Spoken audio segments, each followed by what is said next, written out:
por conta hoje dos espaços e tudo mais, né, Paulo? Uma alternativa que nós temos com os cavalos são as cocheiras, né?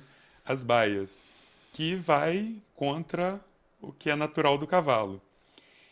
Existe alguma maneira da gente poder suprimir esses prejuízos que a estabulação acaba causando ao cavalo?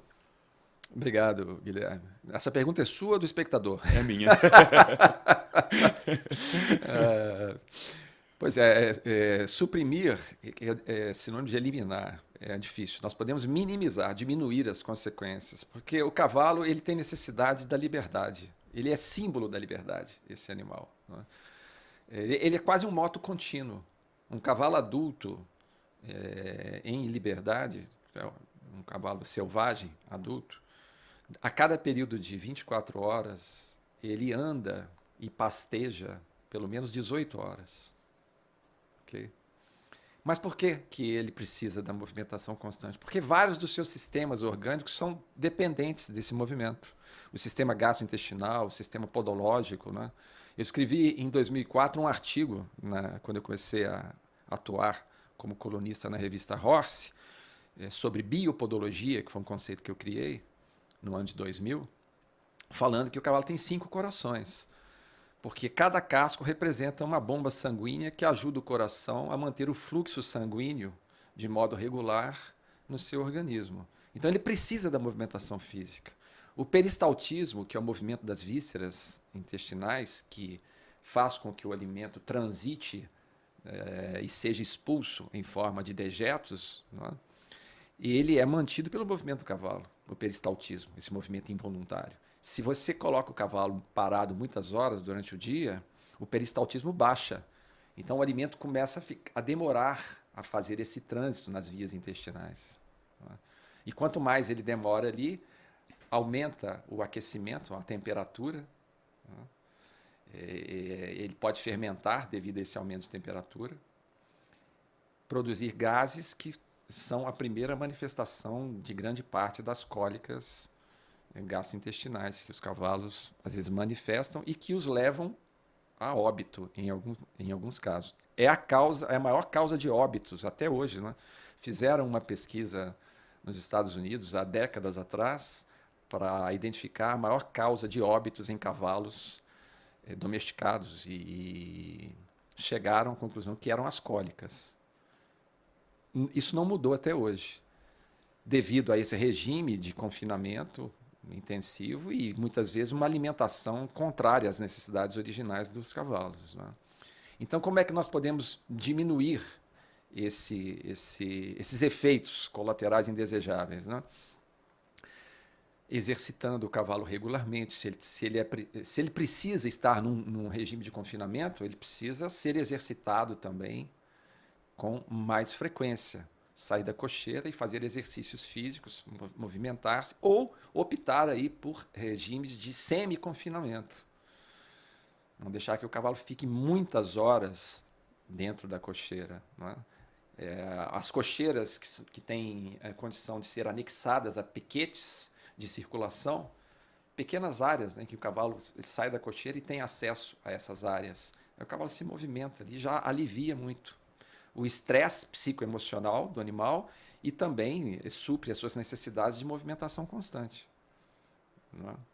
Supre não, mas pelo menos suaviza, porque o cavalo precisa andar muito. Não é?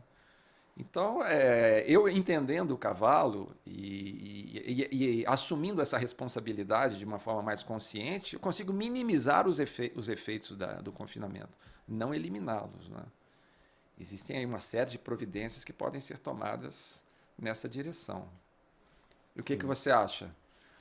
Dentro lá da sua experiência equestre, o que você tem feito para diminuir aí esse É, regime, né, que rouba do cavalo a hoje sua a gente liberdade? tem optado pelos piquetes, né?